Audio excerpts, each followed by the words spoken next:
Bishop. Okay, that's the 12th one, right?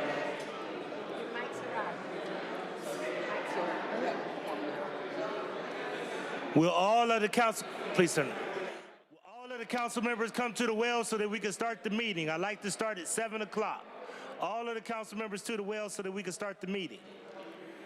I'd like to start at 7 o'clock.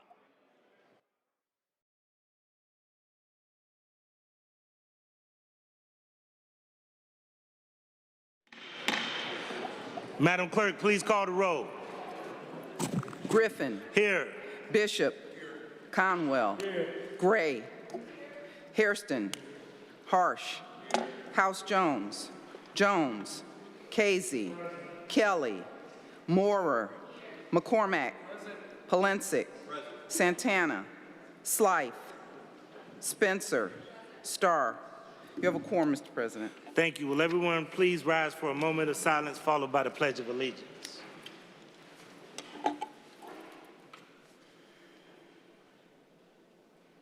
Thank you. I pledge allegiance to the flag of the United States of America and to the republic for which it stands, one nation, under God, indivisible, with liberty and justice for all. I'll make the following statement. This meeting of Cleveland City Council is a lawful meeting under Section 605.04 of the Codified Ordinances. No person with purpose to prevent or disrupt a lawful meeting shall do any act which obstructs or interferes with the due conduct of such meeting. Members of the public are invited to speak only under the rules set by this council. Disruptions, including but not limited to speaking out of turn and making loud noises and loud utterances, are in violation of the rules and interfere with the due conduct of this lawful meeting. Such disruptions may constitute a misdemeanor and the violation of Section 605.04. Anyone who disrupts this lawful meeting in violation of the codified ordinances commits misdemeanors and is subject to prosecution. The following is the first and only warning. If this meeting is disrupted, I will gavel a halt to the proceedings and direct the assembled officers to escort any person participating in the disruption out of the chamber. Once persons participating in this disruption are outside the chambers, the officers will close the door and the disruptors will be handled as directed by the Director of Public Safety. The council proceedings will not begin again until those that participated in the disruption have left the chamber and the chamber doors are closed. Disruptors will not be allowed back in the chamber after the meeting resumes. Again, this is the first and only warning. Madam Clerk, please dispense with the journal. By Council Member Bishop, that the reading of the minutes of the last meeting be dispensed with the journal approved. Seconded by Council Member Harsh. We'll move to public comment. I'll ask all council members to acknowledge the speakers. And once again, the speakers, you have 3 minutes in time. Once you see the yellow light, that means wrap it up. Once you see the red light, that means abruptly stop. If you do not stop, I will gavel and cut your mic. So please, council, acknowledge the speakers, and speakers acknowledge your time. First up, we have Matthew On from Ward 3. The topic that he would like to talk about is ward redistricting. He is not representing anyone and not being paid by anyone. Mr. On, you have the floor.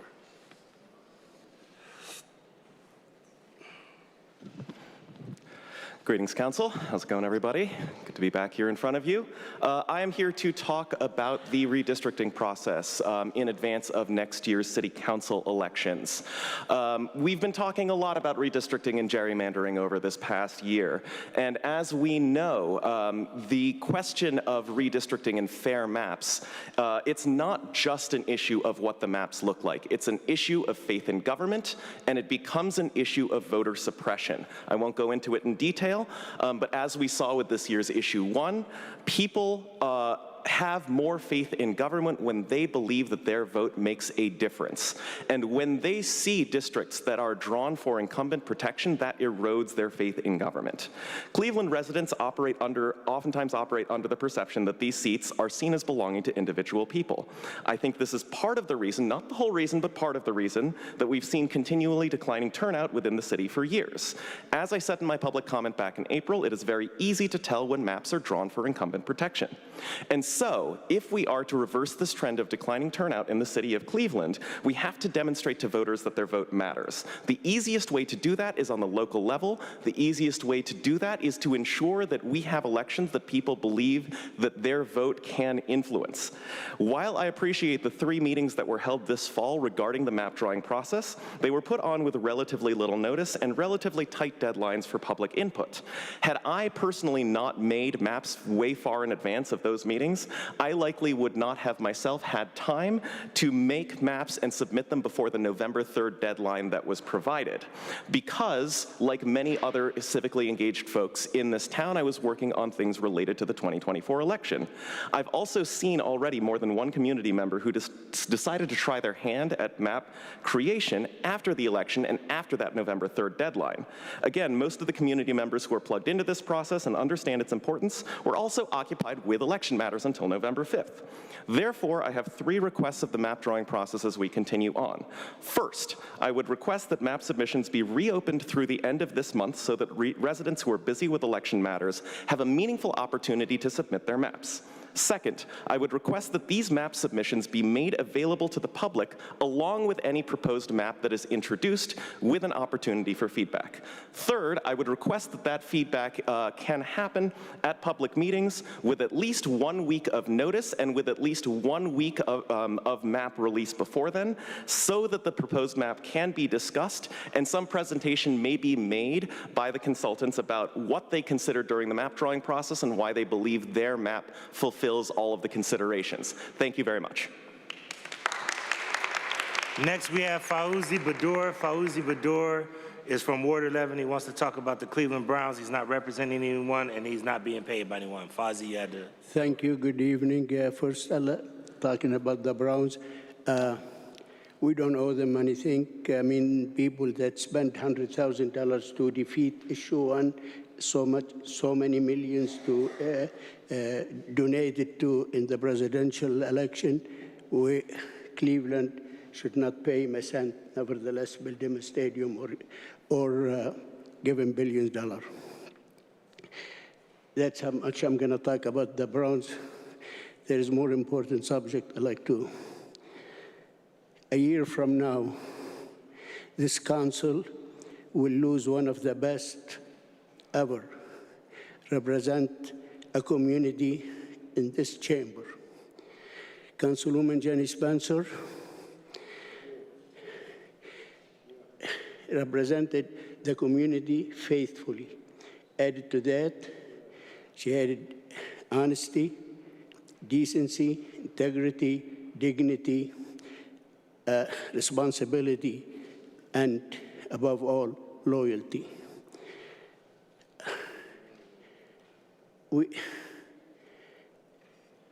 I mentioned that now.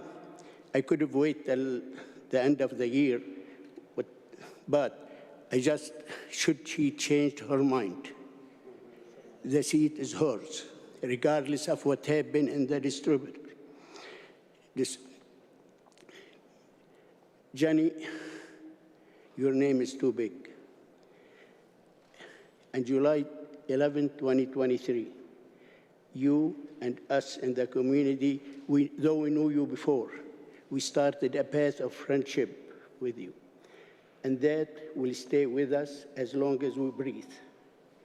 You're awesome, you're gorgeous, and I just hope you change your mind. Thank you.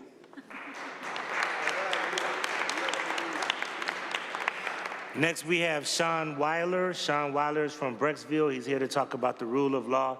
He's not representing anyone and not being paid by anyone.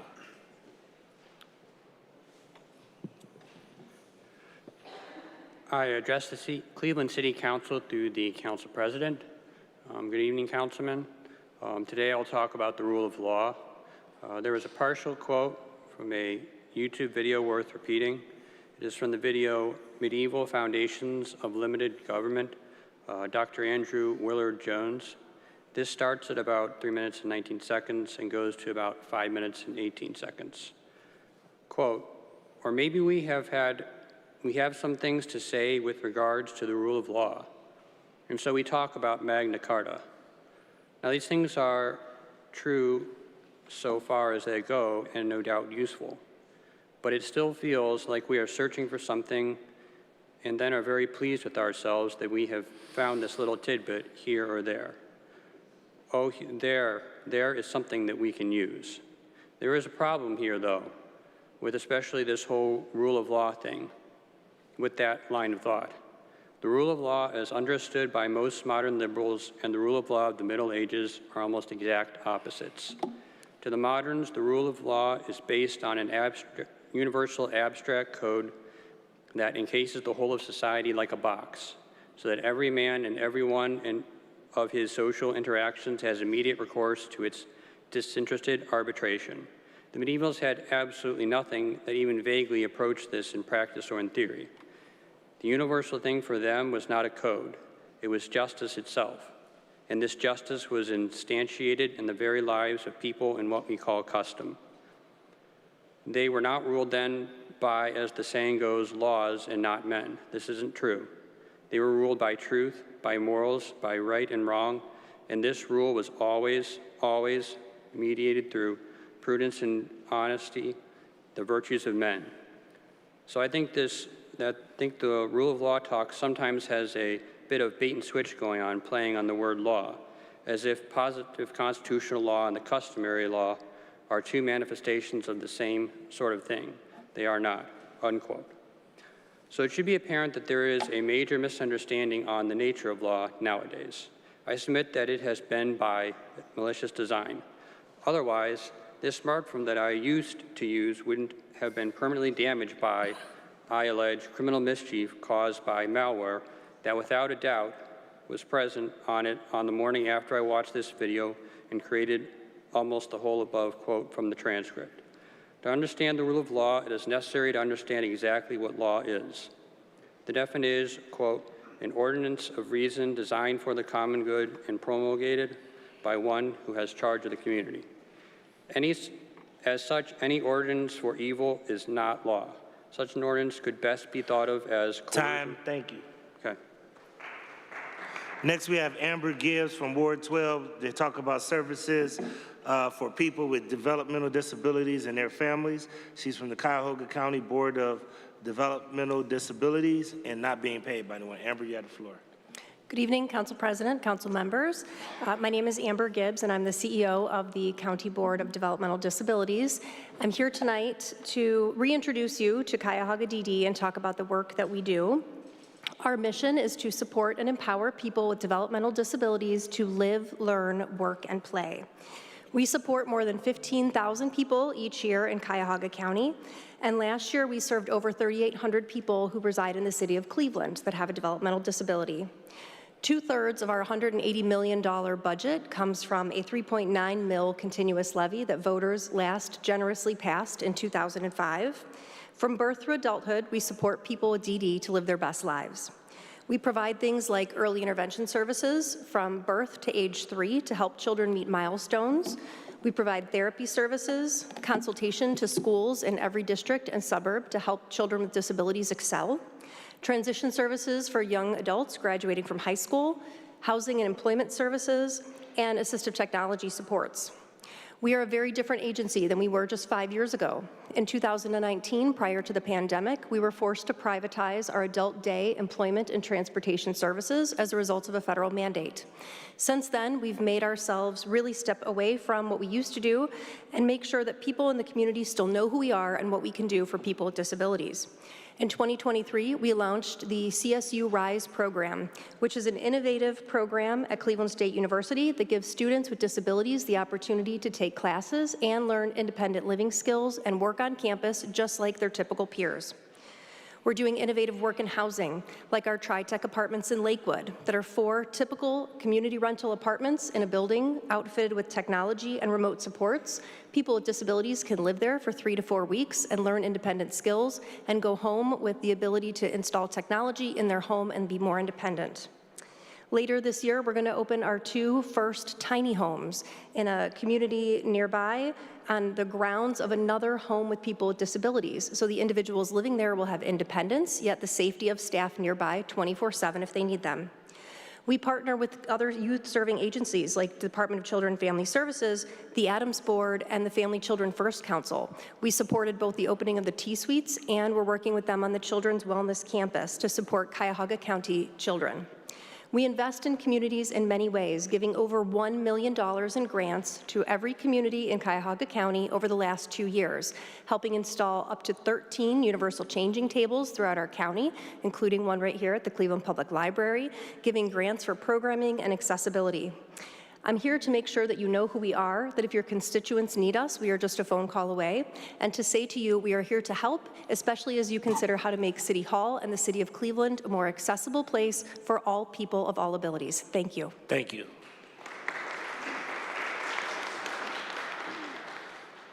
I would also encourage you to please see our Chair of Health and Human Services. It may be good for you to come to a committee one day. Thank you. Thank you.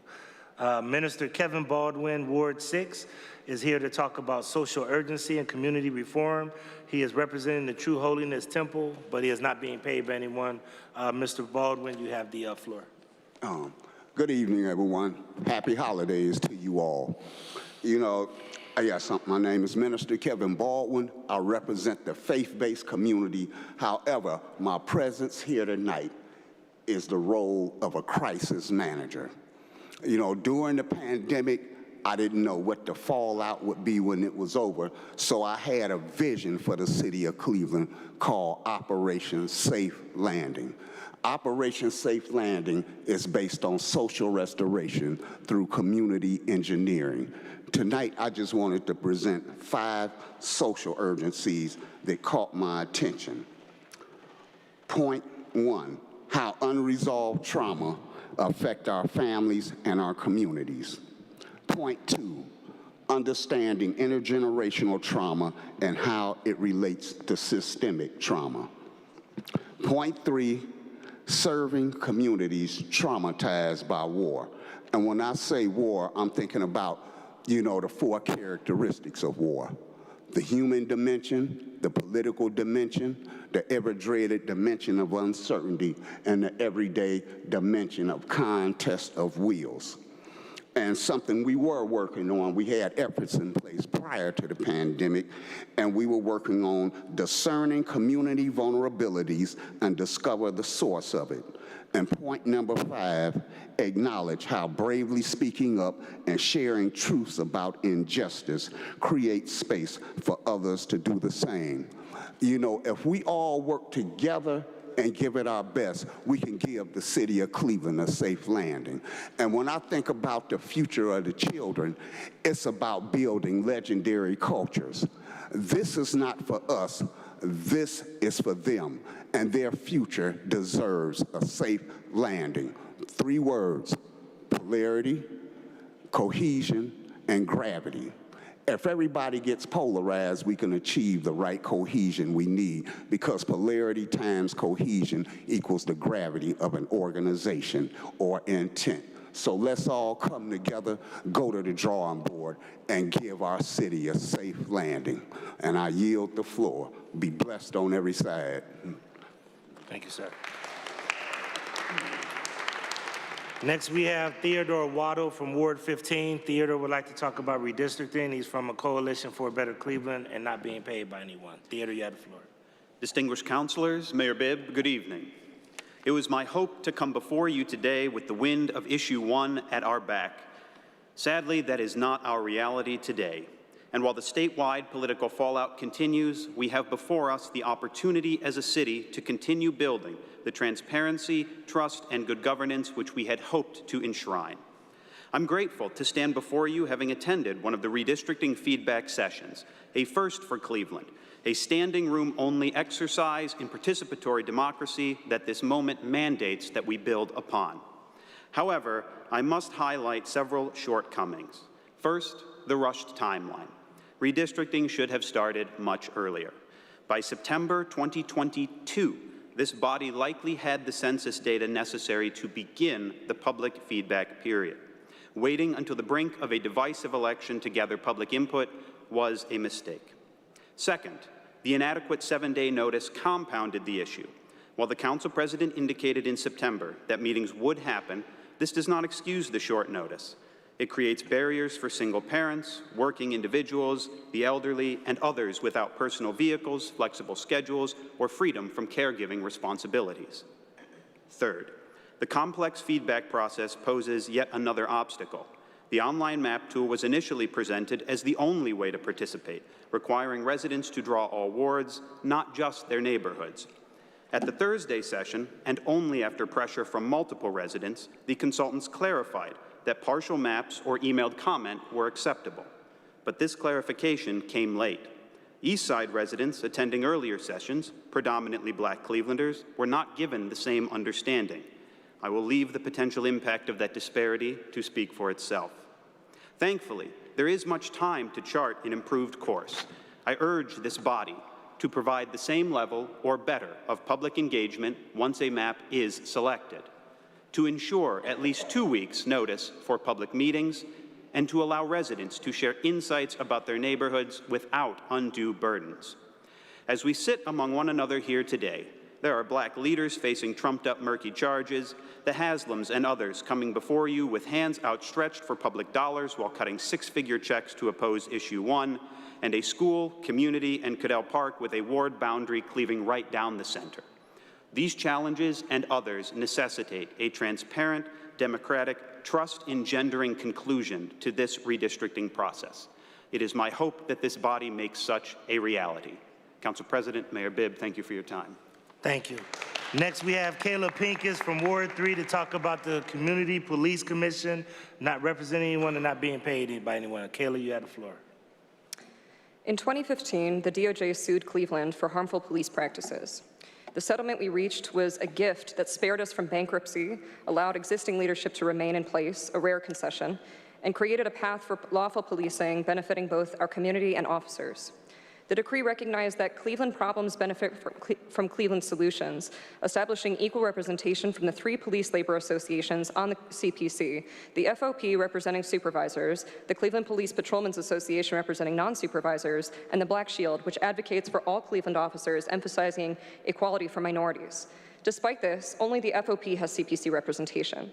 The Black Shield and its highly qualified definitive nominee, Richard Jackson, have been excluded from the mayor's nominations. This leaves both minority and all non-supervisory officers without a voice in our city's highest level of police oversight. For a city that claims pride in its officers, this is hard to reconcile. As the daughter of an organized labor lawyer, this is hard to reconcile. Recently, I had the privilege to interact with a good-hearted officer who has been given the impression that the CPC exists in opposition to law enforcement.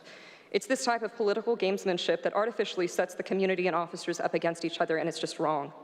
The goal is for civilians and Cleveland police to unite as allies, not to divide us into sides. Today, the corrective action policy Richard and I co-authored was passed through the CPC's policy committee. It's a perfect example of what can come from Cleveland police and civilians working together. When politicians disparage the consent decree, they overlook immense privilege. The DOJ and federal judge have spared us from penalties time and again, showing leniency for our ongoing noncompliance. We're at partial compliance with paragraph 16, which states, the Cleveland Police Patrolmen's Association, the Fraternal Order of Police, and the Black Shield will each recommend 1 qualified member to be appointed to serve on the commission. Mistakes happen in running a whole city, and if this wasn't brought to the mayor's attention, he wouldn't have necessarily known. But proceeding down this path puts you at serious risk. The court is watching, and contempt fines or worse could target decision makers who knowingly violate the decree. Each of you must decide if this direction aligns with your values. After dedicating years to this commission and a career to criminal justice, I applied but was not granted an interview. Meanwhile, some nominees lack the basic understanding needed to support the commission's mission even if they wanted to. Aside from the 2 sitting commissioners who are qualified for reappointment, 2 nominations explicitly violate the charter. I may be biased, but none of this shows a desire to give this commission even a chance to succeed. Council has an opportunity, an obligation, to make its own independent nominations separate from the mayor's selections. We have seen you stand up and do what's right, to not just blindly support what comes across your desk.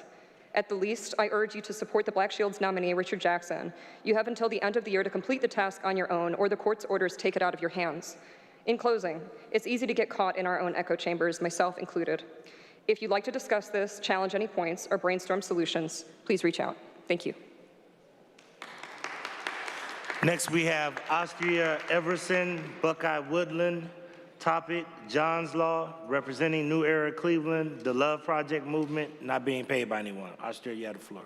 Hey y'all, good evening, members of Cleveland City Council, and thank you for the opportunity to speak today. I stand before you as a mother, a community advocate, and someone deeply invested in the future of our families.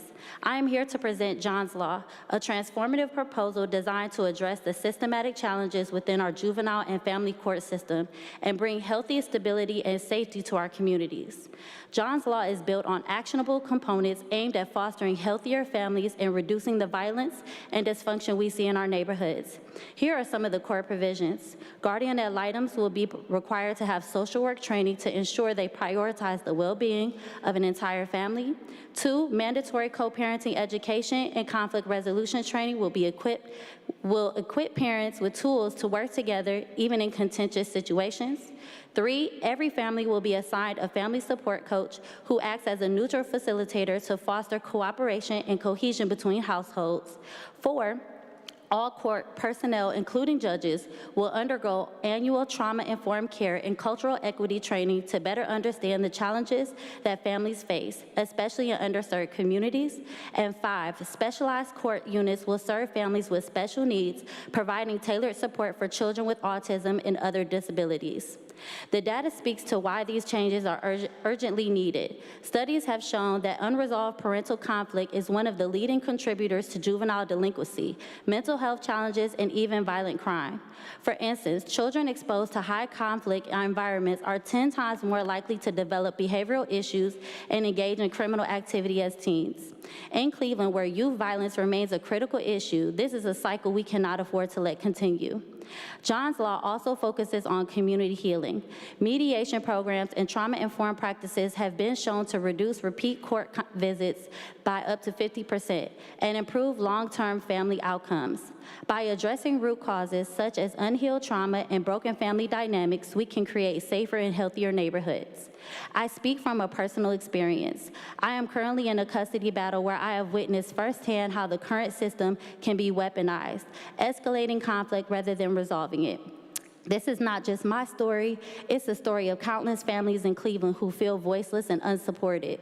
With John's Law, we are not only advocating for families to heal, but also for the reduction of systematic inefficiencies that drain public resources. Less courtroom conflict means fewer tax dollars spent on prolonged custody battles, and healthier families means safer streets for all of us. I urge you to support the implementation of John's Law in Cleveland.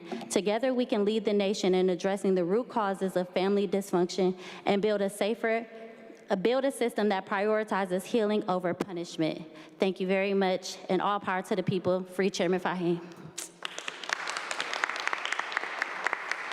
Madam Clerk, please share communications.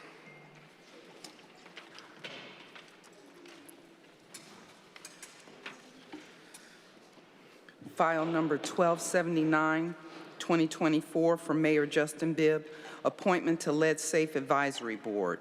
File number 1280, 2024, from Mayor Justin Bibb, appointments, reappointments to Community Police Commission. From the Ohio Division of Liquor Control, file number 1258, 2024, regarding a new license application at 4680 Lee Road, Ward 1. File number 1259, 2024, regarding a new license application at 1305 Euclid Avenue, Ward 3. File number 1260, 2024, regarding a transfer of license application at 1048 Old River Road, Ward 3. File number 1261, 2024, regarding a new license application at 4601 Lorraine Avenue, Ward 3. File number 1262, 2024, regarding a new license application at 1936 West 25th Street, Ward 3. File number 1263, 2024, regarding a new license application at 1020 East 9th Street, Ward 3. File number 1264, 2024, regarding a new license application at 10815 Kinsman Road, Ward 4. File number 1265, 2024, regarding a new license application at 9306 Huff Avenue, Ward 7.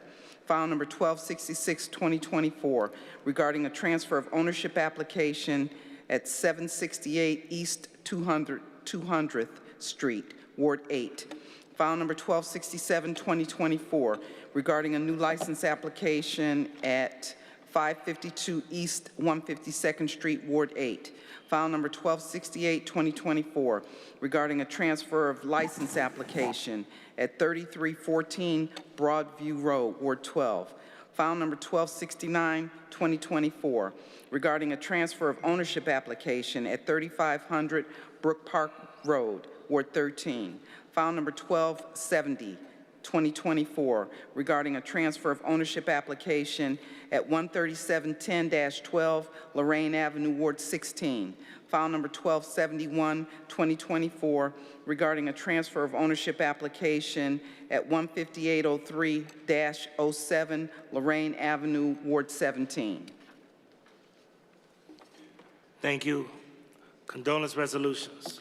Resolutions of condolence by Councilmember Kelly for Sister Catherine Jordan, by Councilmember Jones for Jesse Bell, by Councilmember Gray for Janice E. Major, by Councilmember Hairston for Anthony Hunt, by Councilmember Jones for Charles Edward Brown, by Councilmember Griffin for Isaac David Johnson, by Councilmember Polensek for Richard L.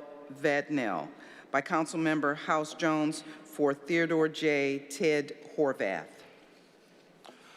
Thank you. Are there any other condolence resolutions? Seeing no other condolence resolutions, will all council members rise for a moment of silence?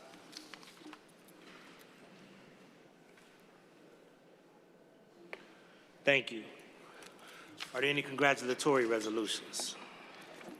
Resolutions of congratulations by Councilmember Griffin for Tim Hauser, by Councilmember Griffin for Kevin Clater, by Councilmember Griffin for Ruby Bridges, by Councilmember Griffin for Peggy Zone Fisher, by Councilmember Spencer for Olivia Pollock, by Councilmember Spencer for Marie Smith, by Councilmember Spencer for Julia LaRutzen, by Councilmember Hairston for the Northern Ohio Recovery Association, by Councilmember Kelly for Golden Meal Restaurant, by Councilmember McCormack for Richard Kim.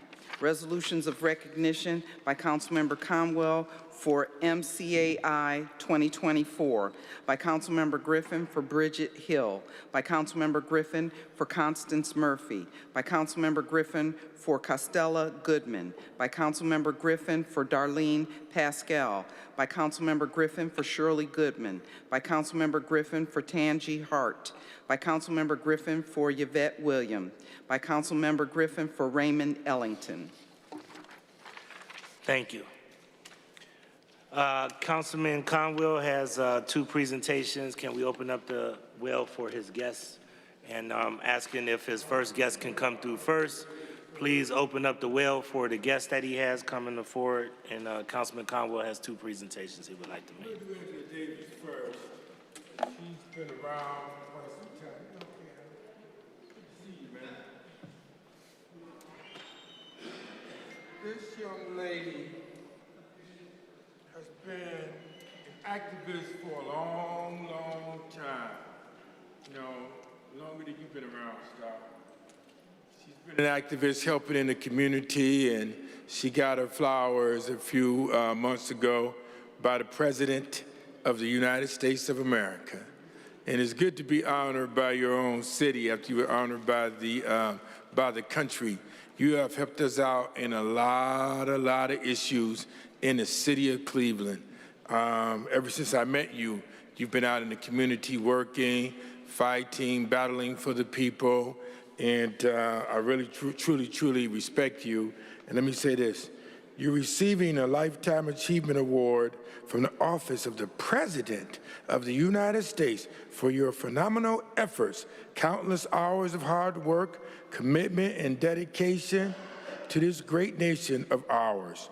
You have given unselfishly your own time and support in this worthwhile endeavor, and truly appreciate it for all your efforts. This council also wishes to recognize you and applaud you for your strength and passion for helping discover and deliver solutions to the many challenges we face in our nation. Best wishes are extended to you, Angela Davis, for continued success and good fortune in the future. From Cleveland City Council, thank you very much. You want to say anything?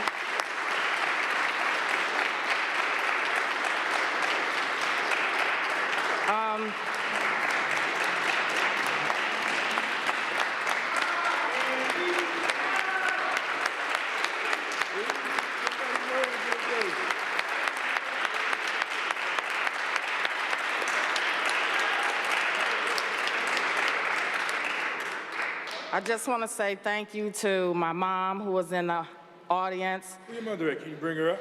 Bring her up. Open up the well for her mom. Bring her mom. Mommy. Can we open up the well for her mother? She's what? Could you come on. up? Please bring her up. Escort her up if we could. Mothers and daughter bonding. And Louis, we need to see these pictures too, man. So I want to thank my mom. I want to thank Chairman of the Democratic Party, Dave Brock. I want to thank Councilman Anthony Harrison, who's had my back for a long time. He's part of my village. I want to thank Councilman Richard Starr, who's also a part of my village, took very good care of my son. I want to thank Councilman Conwell, who always answers my phone calls, even when I'm working his nerves.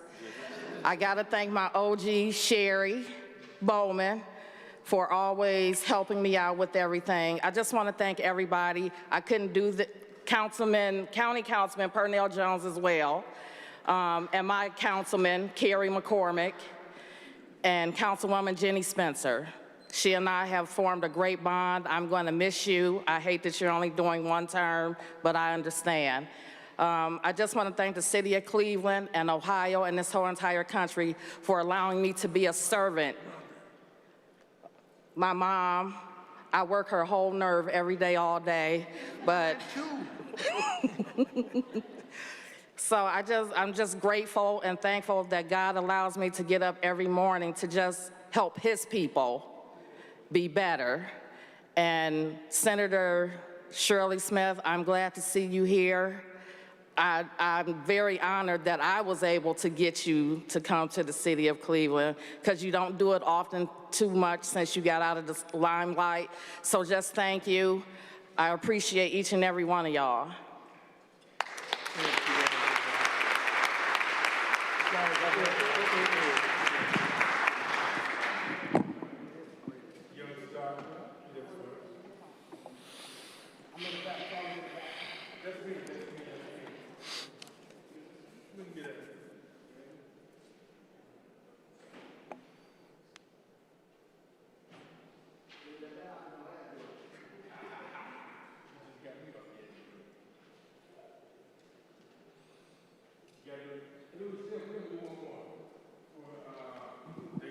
Neighborhood. Where was the pastor at? Come on up, Frank. And you probably want to bring the mayor up with you also. And Mayor, come on through. She's one of the sharpest dressers in our neighborhood, always in the meetings. Mr. Mayor, Council President, you've been in our meetings for a long time at Glenville. You talking about riding me, beating me up, boy, you know, when the sharpest dresser. Donna, you can come up, as long as you don't start bossing me around. And Pastor, I'm gonna give you the resolution to read, because I read it at the birthday party. And it's a pleasure to hit the age of 90 years old. Awesome. That's really, really cool. So let's give it up for her. That's cool beans, man. And Pastor,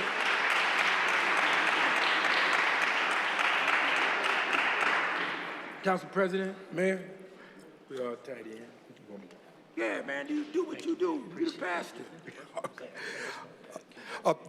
I won't read the whole proclamation or resolution, but I would like to say that Sister Pettit is a member of the Second Lakeview Baptist Church, and she keeps me busy. She keeps me busy, and also Councilmember Conwell, so we just want to celebrate her on today. Whereas bringing her strong spirit and deep faith in the heart of the community, Sarah joined the Second Lakeview Baptist Church under the leadership of Reverend Creighton. Being a woman of extraordinary devotion, she worked midnight shifts so she could spend her days with her family, ensuring that her grandchildren and her children were cared for while her children pursued their careers. And whereas Sarah's not only a dedicated mother and grandmother, she's also known as a celebrated cook and baker. Oh, man. Trust me. You can see the stomach here.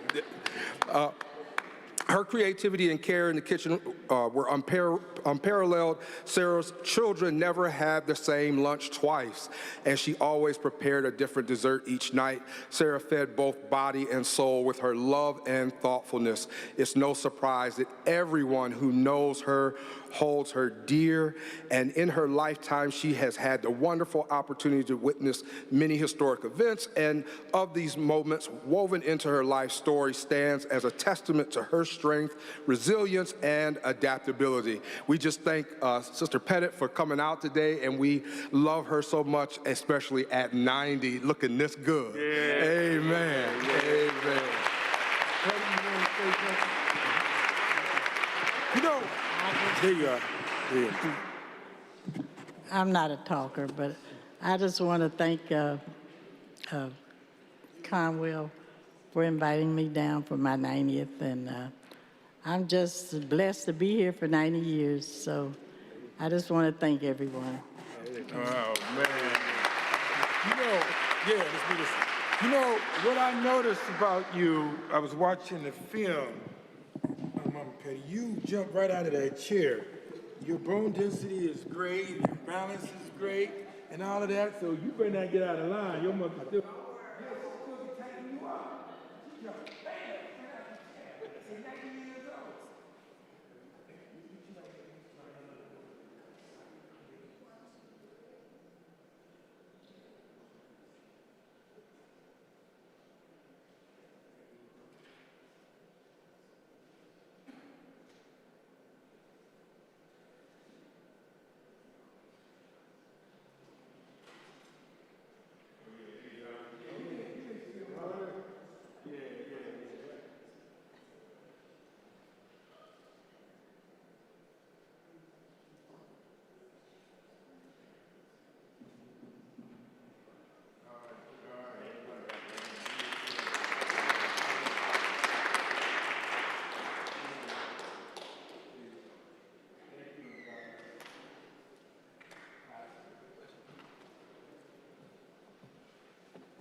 All right, Madam Clerk, first reading, emergency ordinances referred for administrative review and committee review. Ordinance 1238, 2024, by Council Members Bishop and Griffin by departmental request, to amend the title of Ordinance 643, 2024, passed July 10th, 2024, and to supplement the ordinance by adding new sections 2A and 2B relating to designing and constructing, rehabilitating, renovating, replacing, or otherwise improving recreation facilities, ancillary recreation buildings, parks, playgrounds, and other similar structures or amenities on city-owned and city-leased properties, including site improvements and appurtenances. Ordinance 1239, 2024, by Council Members McCormack, Hairston, and Griffin by departmental request, to amend the title in Section 1 of Ordinance 978, 2022, relating to the UDAG grant agreement contract with Team NEO and/or its designee to provide economic development assistance to induce Aer Lingus to start and maintain daily direct flight service from Cleveland to the Republic of Ireland. Ordinance 1240, 2024, by Council Members Santana, Hairston, and Griffin by departmental request, to amend the title in Section 1 of Ordinance 1153, 2023, relating to a grant agreement for the Northern Ohio Blanket Mill mixed-use neighborhood project located in the Clark-Fulton neighborhood. Ordinance 1241, 2024, by Council Members McCormack and Griffin by departmental request, authorizing the Director of Port Control to enter into an amended lease agreement with IX Center Corporation or wholly owned subsidiary to extend the term of the lease for 49 years to change the leased premises and other changes to the original lease. Ordinance 1242, 2024, by Council Members Polensek and Griffin by departmental request, authorizing Director of Public Safety to apply for and accept a grant from the Ohio Office of Criminal Justice Services for fiscal year 23 Recovery Ohio Law Enforcement Recruitment Program. Ordinance 1243, 2024, by Council Members Hairston and Griffin by departmental request, approving the Tax Incentive Review Council's year 2023 recommendations. Ordinance 1244, 2024, by Council Members Conwell, Hairston, and Griffin by departmental request, authorizing Director of Community Development to enter into a development agreement with Right to Development Corporation or its designee for the sale and redevelopment of city-owned parcels which are currently in land reutilization program and located on Superior Avenue near East 105th Street for the Glen Haven Development Project, and authorizing the mayor and commissioner of purchases and supplies to sell city-owned properties no longer needed for public use to Right to Development Corp. Or its designee.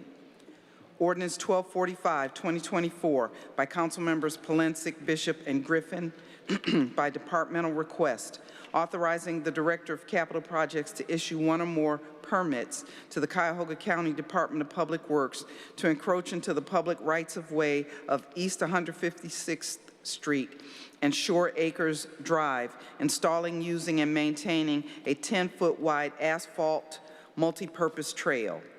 Ordinance 1246, 2024, by Council Members McCormack, Bishop, and Griffin by departmental request, authorizing the Director of Capital Projects to issue a permit to fundamental parking to encroach into the public right-of-way of Scranton Road by installing, using, and maintaining the foundation and northern building wall of the Cleveland Clinic Global Peak Performance Center.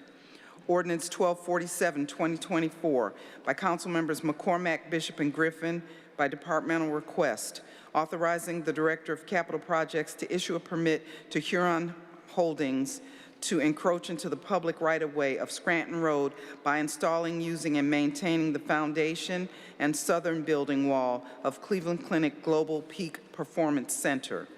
Ordinance 1248, 2024, by Council Members Casey and Griffin by departmental request, authorizing the Director of Public Utilities to exercise the second option to renew a contract with Utility Solutions Partners to provide Oracle customer care and billing managed services for the Department of Public Utilities and for a computing environment for its support and other related systems.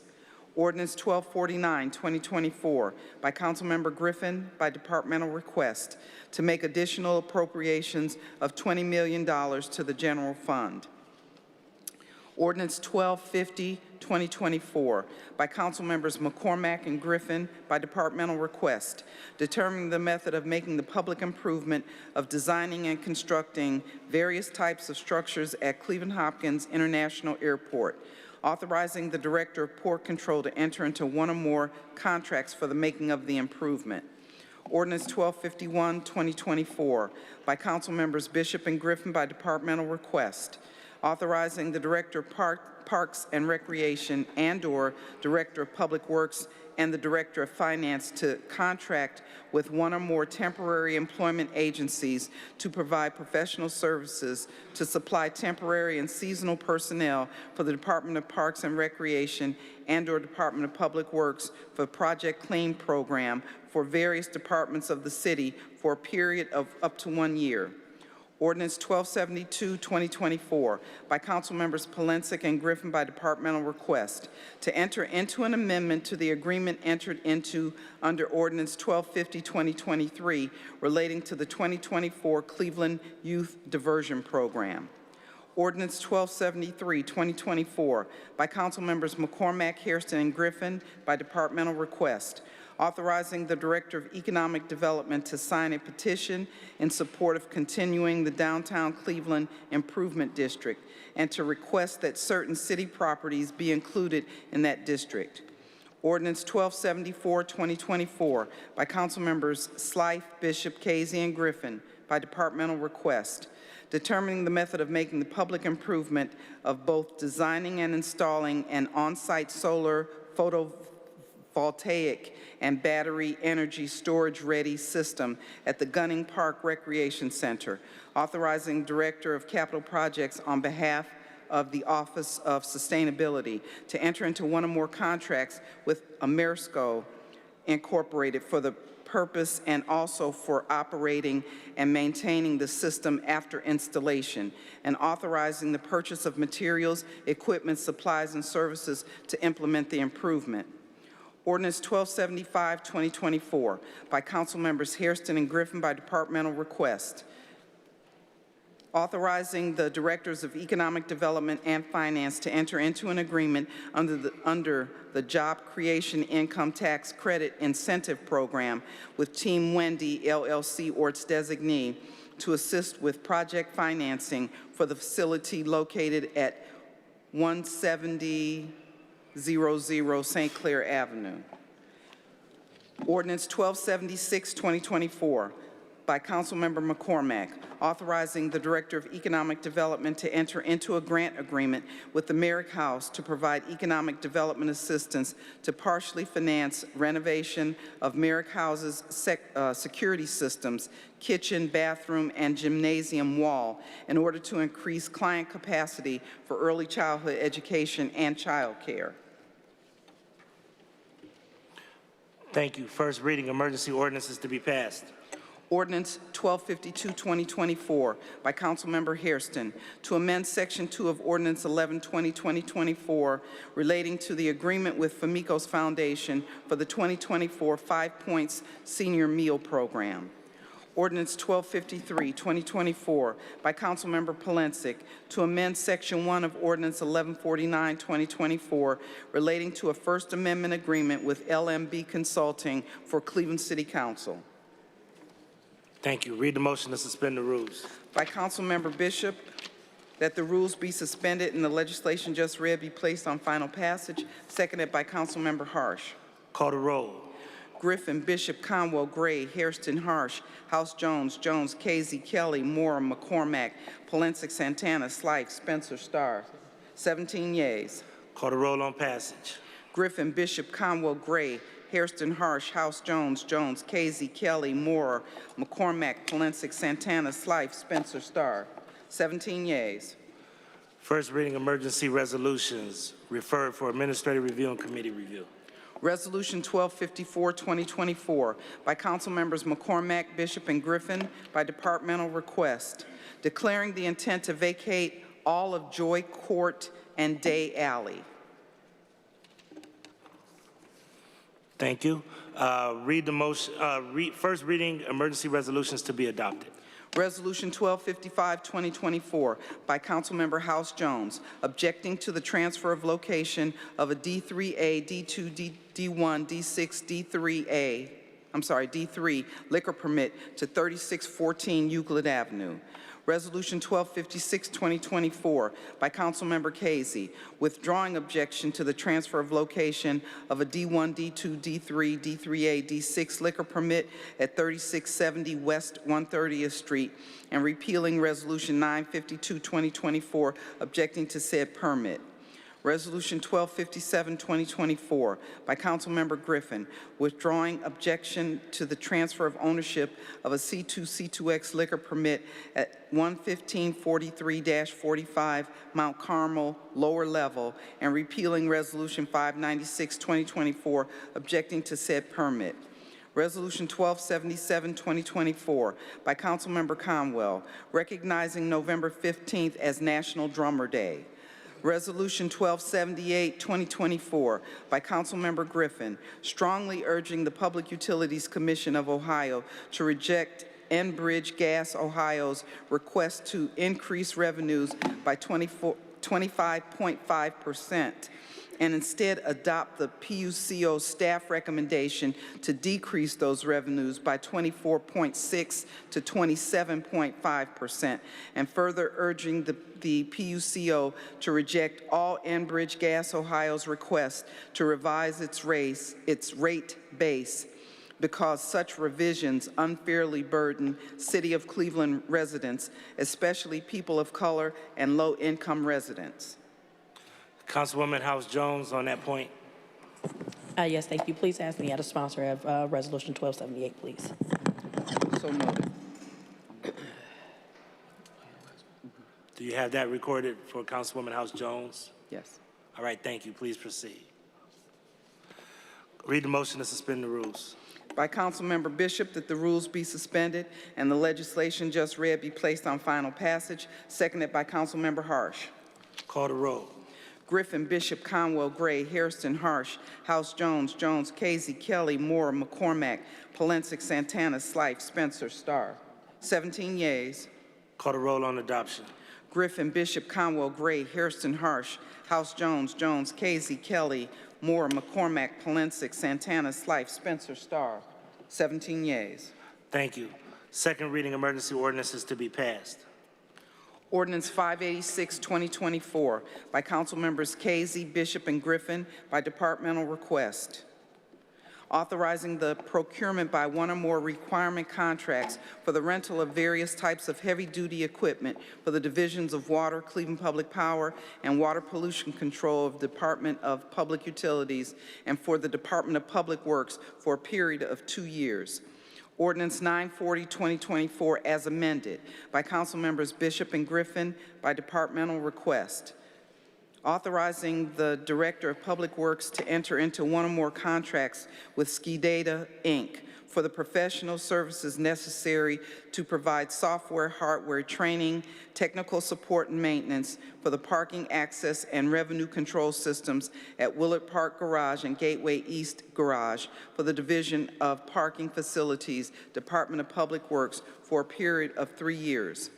Ordinance 1122, 2024, as amended by Council Members Bishop and Griffin by departmental request, authorizing the purchase by one or more standard and requirement contracts for the purchase, lease, or lease with option to purchase of various on-road vehicles, apparatus, and off-road equipment, cabs, bodies, and accessories, equipment, and other aftermarket items necessary to equip the vehicles authorized for their intended purposes, including vehicle rehabilitation, training, and inspections as needed for the various divisions of city government.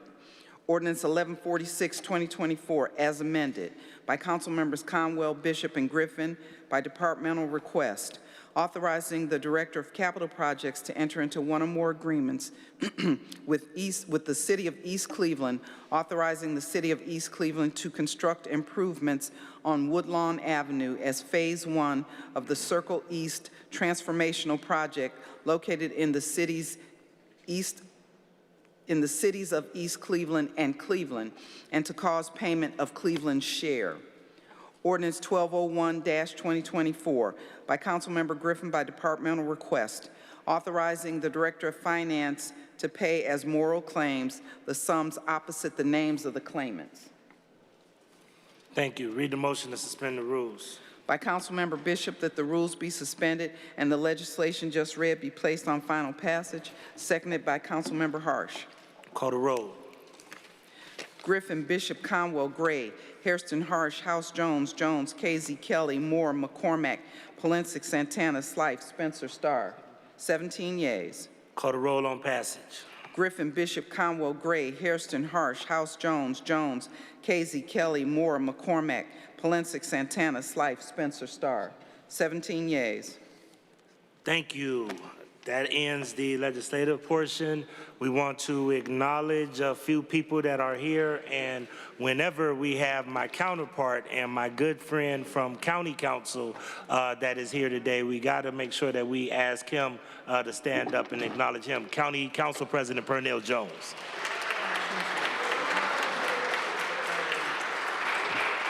We thank so much for the council, Councilman Jones, to come here, and I know that we always have somebody that goes to their meetings, so we want to do a lot of work together between county council and city council, so the fact that you're here means a lot. Appreciate it, sir. Okay, thank you.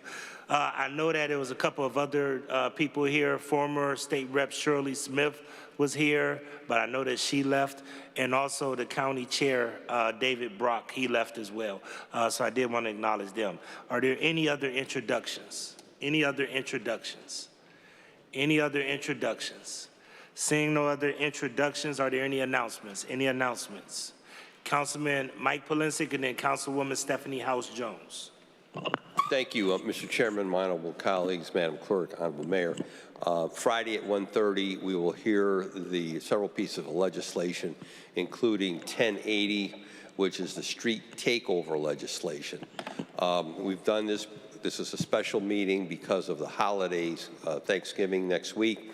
We've had to move public safety. So again, Friday at 1:30, we will hear the street takeover legislation. I would ask the safety director and the administration to make a proper request to have the police prosecutor in attendance, because whatever action we take, Mr. Chairman, it's going to necessitate the Cleveland police prosecutor enforcing the law. So again, I would ask officially that the Cleveland police prosecutor be in attendance for that meeting on Friday at 1:30. Thank you, Mr. Chairman. Councilman, you should have seen the look that your colleagues gave me when you said Friday meeting. But hey, I hear you. Councilwoman House-Jones. Councilwoman Stephanie House-Jones. Good evening, everyone. Just wanted to invite those who are interested in the Cleveland Commission on Black Women and Girls. We will have our monthly meeting this upcoming Thursday, November 21st at 4 p.m. Oh, it's going to be in the council committee room. Hey, welcome. And we will also have a presentation by Enlightened Solutions on their latest Project Noir report. There's also, if you are unable to attend the meeting in person, there is a link for you to attend virtually, and so you can just email my office, and I will get you the information. Thank you, and we'll put it up, and hopefully all of the communications channels here, City of Cleveland, Cleveland City Council, TV 20, will also put them on their social webs and things of that nature so people can get the information and register virtually. It will go out to everybody. Thank you. Councilman Brian Casey. Councilman Brian Casey or Councilman Kevin Bishop. Councilman Kevin Bishop. Thank you, Mr. President. Mr. President, I'd like to invite everybody out to a my Thanksgiving Day giveaway. We're serving hot meals Saturday, November 23rd, with the Cleveland Browns player Michael Hall Jr. and friends, sponsored by the Big Mike Foundation. This is going to be at the Killingworth Center from 2 p.m. to 5 p.m. at the Killingsworth Meeting Place at 4127 East 131st Street. Please, if you can make it by, please come out and meet some of the Cleveland Browns to serve Thanksgiving meals to the community on the southeast side. Thank you, Mr. President. Thank you, Councilman. Appreciate it. Councilman Richard Starr. Thank you, Council President. You know, during the holiday times, that's my favorite time of year. In Ward 5, we will have hot meal distribution taking place on Friday the 21st, as well as Friday the 22nd, at Heritage View Homes between 2 and 4. Monday the 25th, we're going to be at King Kenny High Rise University Settlement on the 26th of November. And then also on the 26th, we'll be at Cedar High Rise. In addition, we got a free legal aid clinic that will take place on December 7th at Woodland Branch Library. And then also we got a community health expo where we'll be doing lead testing in collaboration with CMHA during the holidays. Thank you. Thank you, sir. Councilwoman Deborah Gray. Also, I'm having my Thanksgiving dinner at Zamba George, November 21st from 4 to 7. Please come out and have a good time. Thank you. Councilman Kevin Conwell. Thank you. We're having a ribbon cutting at the new Shirley Chisholm Park Thursday, November the 21st, 1924. And the ribbon cutting will be at Mary McLeod Bethune School from 1 to 2 p.m. We also have new exercise equipment at the park as well. So once again, it's at the Shirley Chisholm Park from 1 to 2 p.m. this Thursday, located between 115th Street, between Superior and Ashbury. Thank you. Thank you. I don't see any more announcements. I'll move to miscellaneous. Miscellaneous. Councilwoman Spencer and then Councilman Chris Harsh. Okay. Council President and colleagues, we all have too much on our plates. And I say this tonight in particular because I am about 2/3 of the way through listening to the YouTube recording of our Health, Human Services, and Arts Committee Lead Safety Oversight hearing, which was held on October 14th. While I had a conflict and wasn't able to attend, I am grateful to the good work of our colleagues and what ended up being a hearing that was well over 4 hours long, 4.5. As you all now know, I won't be running for re-election next year. And because I'm down to my final 14 months on council, I'm thinking a lot about what I need and want to prioritize in my ward. Nothing like a deadline. Based on the unsettling information shared during the October 14th hearing, I can tell you that doing my part to make sure residents know how to protect themselves from lead poisoning is very high on my list. And I want to take a moment to speak to you, my colleagues, directly and apologize that I was not able to reach out to each of you individually prior to making my council announcement. I ran out of daylight. But please know that it has been a true honor and a pleasure to work alongside you and get to know each of you better. I have now seen behind the scenes on council, and I will forever be your advocate in terms of understanding what this job takes. It takes resilience, grit, strength, a lot of strength, and a love for the people. I see how each of you advocates for your residents, and you always put them first. Residents in your wards can be assured that they have someone fighting for them on Cleveland City Council. I have loved being part of this council family, and I very much look forward to our continued work over the next 14 months. Thank you. Thank you.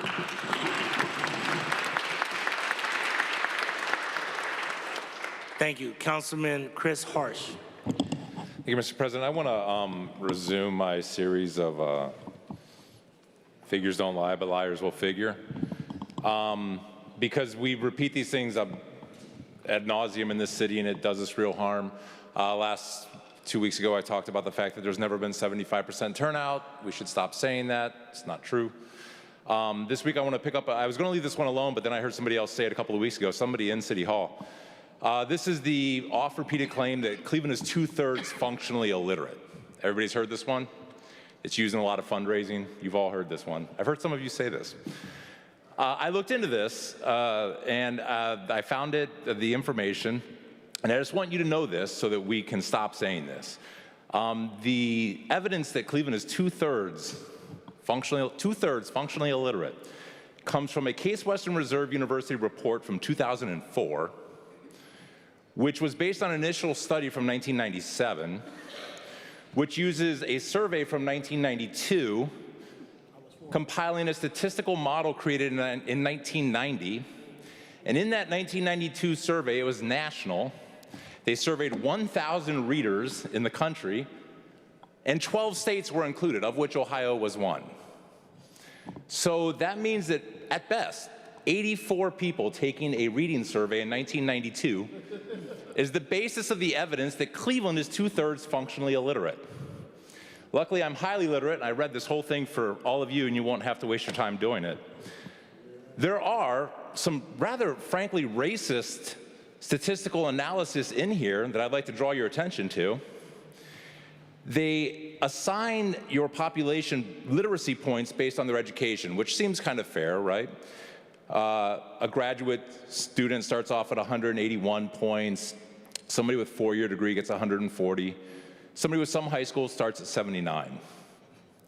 But they subtract points based on other characteristics.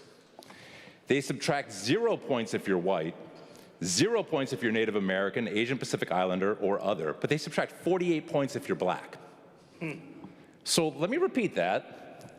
They straight up subtract 48 points from your literacy score simply for being black.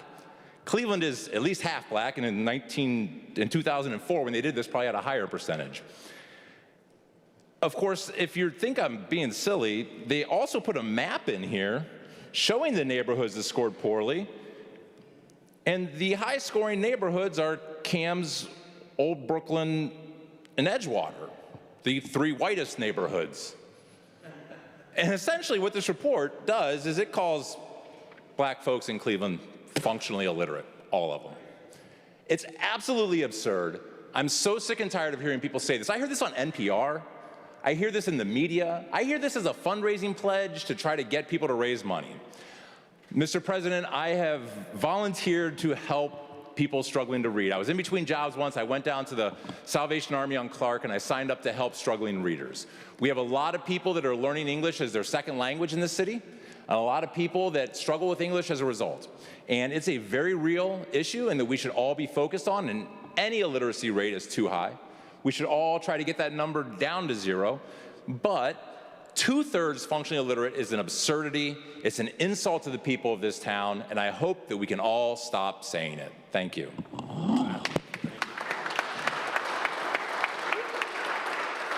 Thanks, Councilman. Councilman Kevin Conwell. You know, I'm gonna say this because I was gonna talk about issue 49 with the schools. This they that you mentioned, you think I care about a they? I don't care about what they say. I'm not getting upset with you. A real man is the master of his own destiny. So when I see things like that you're talking about, I just look straight past it because I master my own destiny. I don't get off on Europeans or someone saying that somebody else is illiterate. Who is they to tell me who I am? So when I read that and someone talk about that, I go, forget that, man, because I'm going to master and do what I got to do anyway because that's manhood. So that means a lot to me. Speaking of that, issue 49.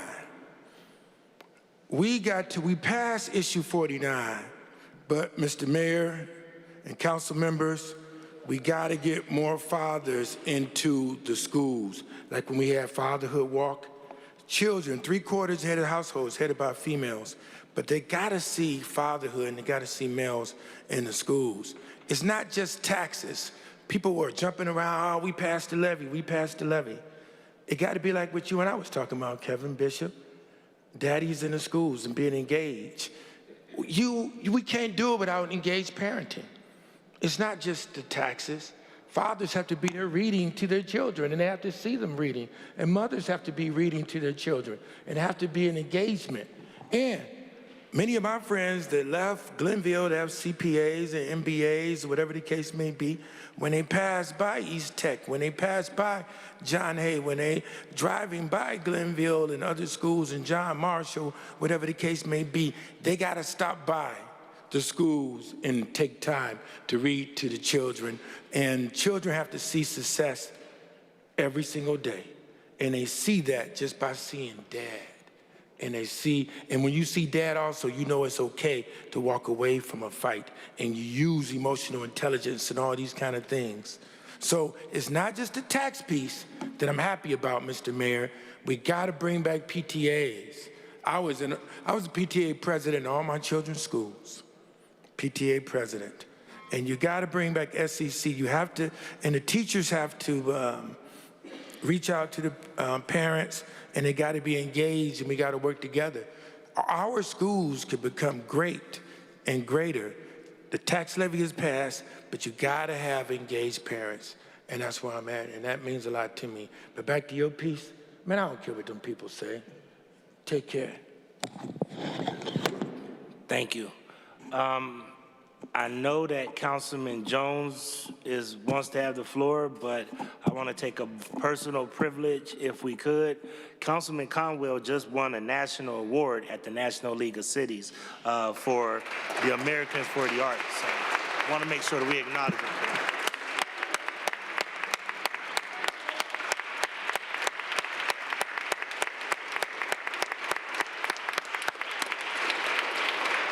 We all got a chance to acknowledge him.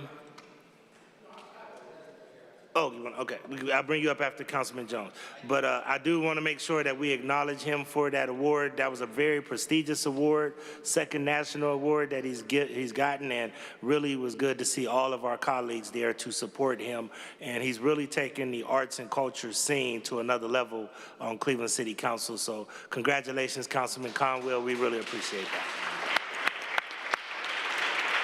I resume with miscellaneous. I have Councilman Starr and then Councilman Jones. Quick, I did not notice that I had a resident here, Miss Cassandra Lee from Ward 5, East 39th Central Neighborhood. She's here. We're working on some different things to make sure she's good here. I want to make sure I acknowledged her. She's one of our stakeholders who do a lot of work in our community. Ms. Lee. Thank you, Councilman Joseph Jones. Mr. President, I rise. I just want to take the opportunity to thank the citizens of the city of Cleveland. One of the bright spots of a very bad outcome in Election Day was winning issue 49, the importance of education in our city. So I want to thank the voters of the city of Cleveland, and I want to take the time to thank the voters of Ward 1 for supporting the issue. And then the second thing I want to stand here to say, I'm honored to have the opportunity to have served with Jenny Spencer. So I appreciate you. I appreciate your commitment, your hard work, your dedication to everything you do, and certainly for all the conversations we've had on the phone and your commitment to the Democratic Party. Thank you. And then to Chris Harsh, I just want to say, keep the commentaries going. I appreciate the fact that you bring out points that show all of the messiness and the nonsense that people have put upon the citizens of the city of Cleveland. So I really appreciate what you do. Keep it going. Thank you, Mr. President. Thank you so much. Appreciate it. I, too, really will appreciate that, and I want to give a bifurcated response. I hear what Conwell is saying because, to be honest with you, you just statistically verified what we already knew. So I love when the facts come together and the numbers and statistics come together with what we already know. So keep on doing those kind of studies because I think misinformation and disinformation is what's a challenge in our society today. All right. With that being said, Madam Clerk, please excuse the absences. There are none. There are no absences. Therefore, this council is adjourned to the next regular meeting on November the 25th. If all the council members can at least stop up here and see me on the way out, I just have a very brief message for you. If you could just see me on the side on the way out. Thank you.